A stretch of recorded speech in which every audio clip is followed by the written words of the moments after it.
Hey, Vsauce, Michael here. Do you want to see the most illegal thing I own?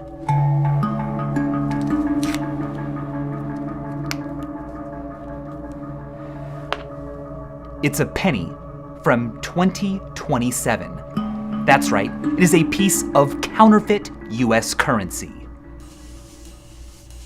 Or is it? There are no 2027 pennies today, which means that this is a counterfeit of an original that doesn't exist yet. I mean, sure, if you didn't look at the date, this could pass as real, but will it not truly be counterfeit until 2027? Well, what we do know is that its novelty has a lifespan. It's really cool to show people today it's a penny from the future, but in 2027, it will become indistinguishable from a common penny, and it will cease to be as interesting. I cannot tell you where I got this, but the point is, I can break the law. I am free. Perhaps not free from punishment, but nonetheless, here we are. The thing is, though, I cannot break the laws of physics. Nothing can. Why? Today, I want to look at the lawful behavior of spinning. Let's start with a physics classic. As a spinning ice skater pulls their body in closer, they spin faster and faster. It's really cool, but what is accelerating their rotation? What is pushing them around faster and faster? You can try this at home with a chair that spins and some really heavy books in both hands. Now, to get started spinning, I'm gonna have Jake give me a push. But I don't need Jake. No, watch this.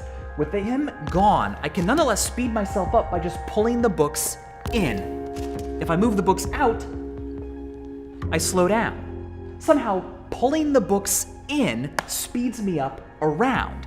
Now, if you look up why this happens, you'll probably be told that it is because of the conservation of angular momentum. The conservation of angular momentum. I love demonstrations of it, and this is one of my favorites. This is a Hoberman sphere, a toy that collapses and expands.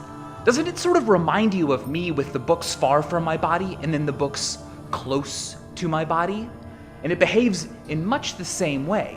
I need to give it some angular momentum to start, but once I do, if I bring all of that mass towards the axis of rotation, it speeds up, and then it slows down. And then it speeds up, and then it slows down. Speeds up, slows down. I love this. Thank you, conservation of angular momentum. But what are you?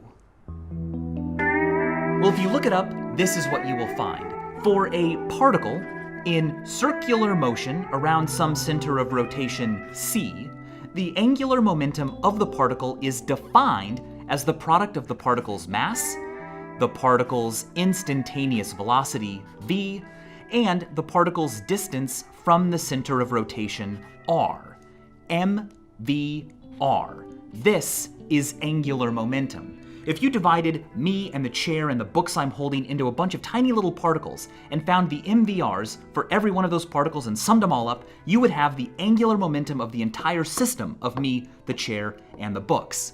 But notice that this is just a mathematical expression combining three different measures. It's not a physical substance you could pull out of a particle and hold in your hand or put in a jar and study. It's kind of like, taking my weight and multiplying it by the number of countries on Earth and then multiplying it by the time. However, unlike something like that, this concept is really useful because we have found that in our universe, over time, it is conserved. If the particle is pulled towards the center of rotation, its R value will go down. But angular momentum is conserved, so one of these other variables must go up. Well, at low speeds, mass is essentially constant, so the only option is for the velocity of the particle to increase, for the particle to spin around faster than it was before. If the R value gets smaller, the velocity must get larger, or else a law has been broken. But how do atoms and molecules know to follow this law? I mean, is there some kind of physics police force in the universe bullying everything into compliance? How do all the atoms I pull in know to speed up, and why do they always obey? Are laws, like embodied presences, guiding matter around? No. I have with me right now 3 things: a lamp, a nail, and a shadow. Gotcha! I actually have 4 things with me. The 4th is Ink's astonishing ruler designed by Vsauce. If you're subscribed to the Curiosity Box, you already have one, or it's on its way to you. And if you're not subscribed to the Curiosity Box, well, you're missing out on the fruits of my mind. I have always wanted a ruler like this, so I made one, and now I and you can have one. It is exactly 1 light nanosecond long, which means that this is the distance light travels in a vacuum during 1 billionth of a second. If I hold my hand just that far away from my eye, I am seeing my hand as it was 1 billionth of a second in the past. Pretty cool. Now, this ruler allows you to measure lengths of things in light picoseconds, sound microseconds, micro-Everests, that's 1/1,000,000th the height of Everest, beard fortnights, decimal inches, and of course, good old centimeters. Now, if you asked me, hey, Mike, why is the shadow of the nail 4.5 centimeters long? Well, I would say, who's Mike? But then I would be helpful, and I would answer that the length of the shadow is caused by the height of the nail and the position of the light source. And that's a pretty good explanation, because if the nail were taller, or if the light source were lower, the shadow would be longer. Or if the nail were shorter or the light source was higher, the shadow would be smaller.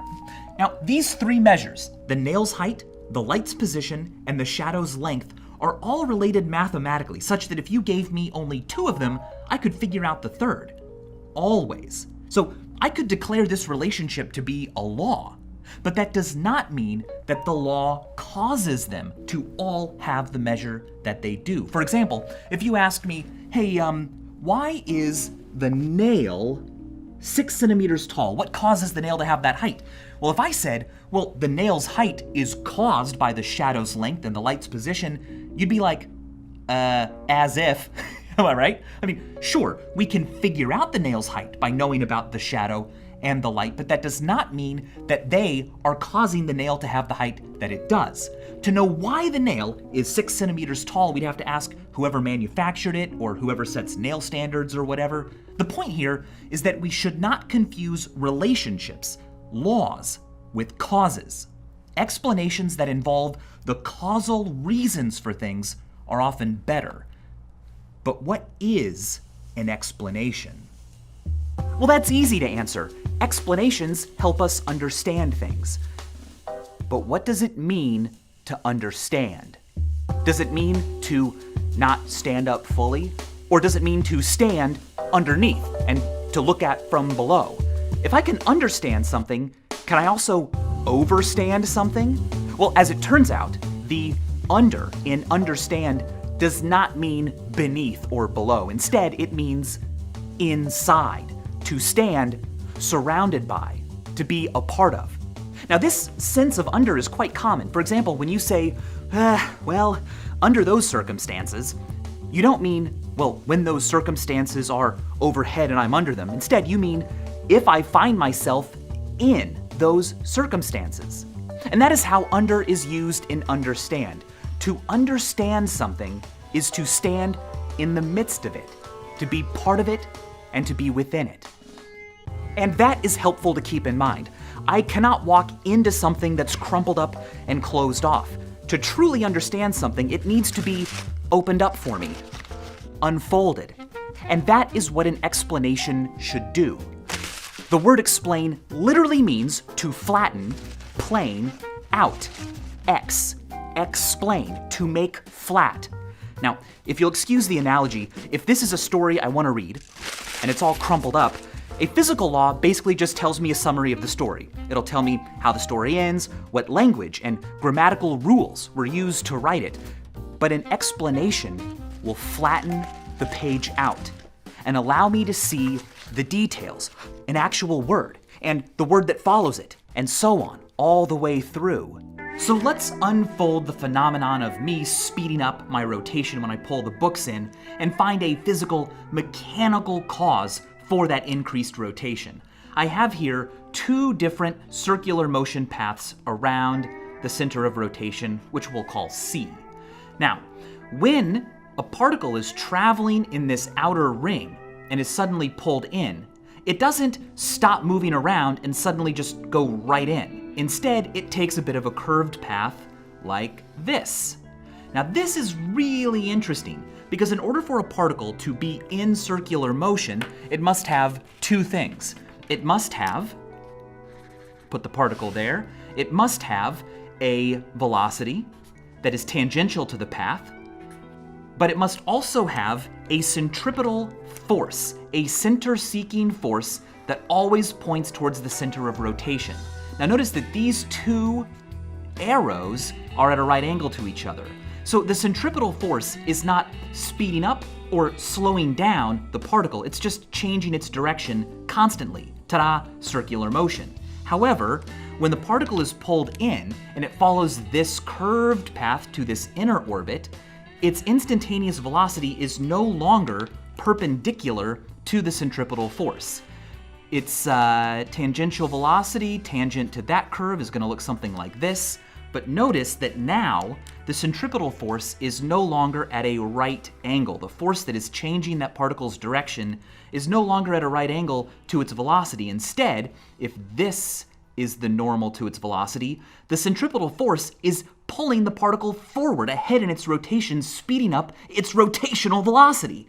So as you can see, I speed up when I pull the books in because when I accelerate the books towards myself, I'm not just accelerating them towards myself, I'm also accelerating them around.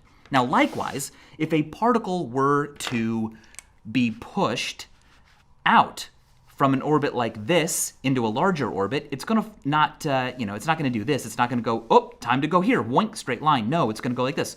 Okay, I'll go to the larger orbit. But look, now on this line, the particle's instantaneous velocity is something like this, and the centripetal force is not perpendicular to that line. This is, let me give that a little V. Oh yeah, nice labeling. All right, so, oh wait, now you can see it. Whoops. All right, so this is the one we're talking about though. This is the one that matters. All right, so the normal to that velocity might be like this. So now notice that the centripetal force is actually working against the velocity of the particle, decelerating it. So, of course, it slows down. When I move the books further out, my rotation slows down because moving them out is also decelerating them. Now, this is why it is harder to pull your arms in when you're spinning than when you're not. Because you're not just moving your arms into yourself, you're also accelerating them in the direction of their rotation. Not only is the magnitude of angular momentum conserved, so is the direction. But what is the direction of something's spin? Well, it seems easy enough, right? Look at this. What's the direction of its spin? Clockwise. Or is it? Someone standing on the other side would say that it was traveling counterclockwise. Now, interestingly, this means that if you were to ask the face of a clock which way its hands spun, it would say counterclockwise, of course. In order to unambiguously differentiate the direction of rotation, we need a tool that has no axis of symmetry in any of the three spatial dimensions of our universe. And luckily, I've got a tool just like that in here. I've been keeping it fresh and, oh. I could have sworn oh, there it is. It's my right hand. A human hand is asymmetrical in the X, Y, and Z directions. We've got thumb, no thumb, wrist, fingertips, palm, knuckles. Now because of this property, if we orient two pairs of opposite sides in a particular way, the one remaining pair will be locked. Now, my fingers can only really curl in the palm direction, on the palm side. So if I have my fingertips in the direction of a wheel's spin, curled such that an object on that spinning object travels from my wrist around to my fingertips, well then my thumb will only point in one direction, no matter which side I'm on. From behind, this is now going clockwise, but the right hand rule still puts my thumb backwards. That's very cool. We call the direction that the right hand thumb is pointing the direction of the wheel's angular momentum. But we could also use the left hand. We'd get opposite directions than the right hand gives us, but so long as we all agree to use the same hand, we will all always be on the same page. But as it turns out, of course, the right hand was chosen, and so determining the direction of angular momentum and velocity is called the use of the right hand rule. Okay, so now that we know how to find the direction of angular momentum, we can explore how that part of it is also conserved. I have here a very special wheel. Whoa! Yeah, it's pretty crazy looking. That's because I wanted it to be really massive, so I wrapped a chain around it. I'm not sure it's really that safe, but oh man, is the effect good. All right, now let's say that, I gotta have my right hand free, let's say that I start spinning the wheel like this. The direction of its angular momentum can be found using the right hand rule. I curl my fingers in the direction of rotation so that something on the wheel is going from my wrist to my fingertips, and I look at which way my thumb is pointing. Well, it's pointing up. Let's call up the positive direction. I don't know the magnitude of the angular momentum of the wheel right now, it's some number, but let's just call it L. And since it's up, we'll call it positive. I could call it negative. All that matters is that I can differentiate one direction from the opposite. All right, wonderful. So notice that if I spun the wheel this way, I'd have to turn my right hand over to curl my fingers properly. Now my thumb is pointing down, so this would be negative. Let's call the magnitude of this wheel's angular momentum L, positive L. Well, if I got the wheel spinning so that it had an angular momentum of positive L, if I then turned it upside down, its angular momentum will have changed direction. It would have swapped from being positive L to negative L. However, if nothing else is interfering, that can't happen without angular momentum being conserved. So what plus negative L is positive L, our original? Well, positive 2L. And that is what we will see happen. If I spin this wheel like this, such that it has an angular momentum of positive L, and then I turn it upside down, something else will have to have an angular momentum of positive 2L. So like imagine my thumb being twice as long. What is that something else? Well, it'll be me in the chair.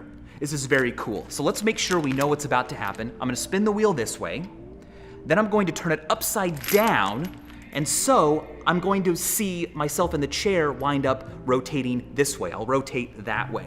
All right, so what I'm gonna do is have Scott step in and give this wheel a nice, healthy spin in that direction. So it has an angular momentum of positive L.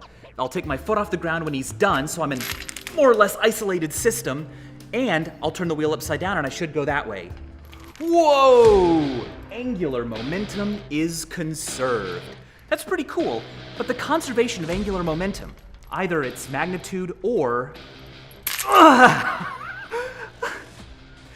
its direction, is not why turning the wheel upside down spun me this way.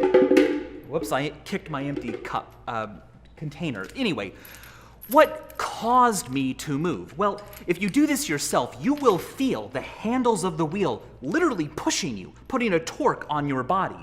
And it has everything to do with a concept I have covered in my spinning video and my video on Ding about Euler's disk.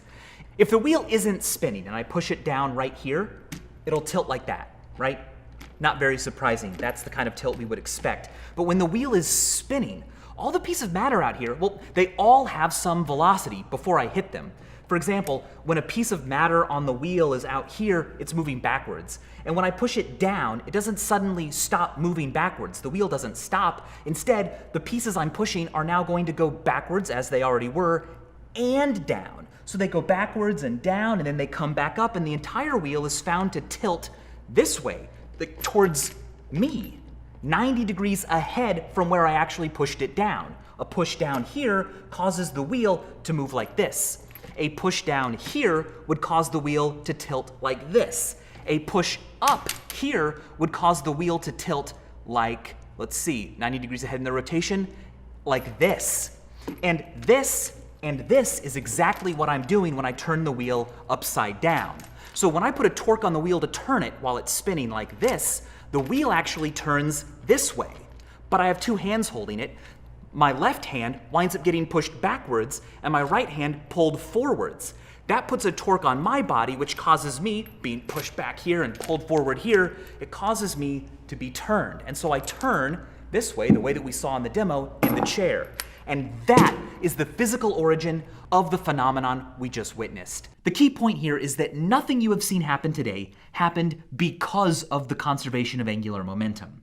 Physical laws don't cause anything to happen, but plenty of things are demonstrations of their truth.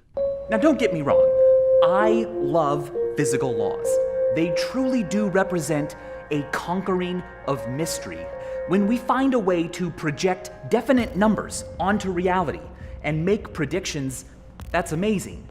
But not coupled with causal, mechanical, physical explanations, their generality can come across like magic.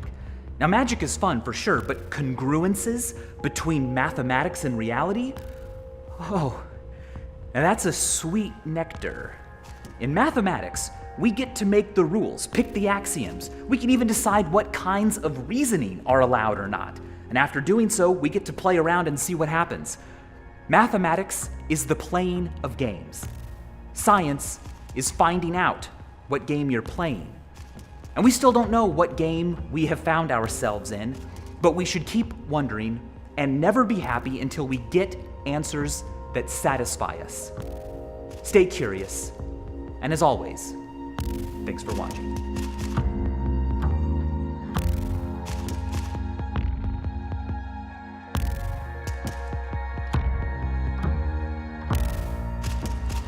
I have some pretty exciting news to share with you. As of today, for the rest of the year, every single episode of Mindfield, all 3 seasons, all 24 episodes, will be free to view all around the world. I am thrilled. So go and check those out. There's a very special, well actually 2 very special things coming on this channel this month. Can't wait for you to see them. In the meantime, if you need more of me, and I always need more of me, check out Ding. I've done about 15 videos this year over there. It's a blast. We learn a lot over there, and things often get a little bit weird. You know, well, I guess, maybe. I don't know. Check it out and find out. And as always, thanks for watching.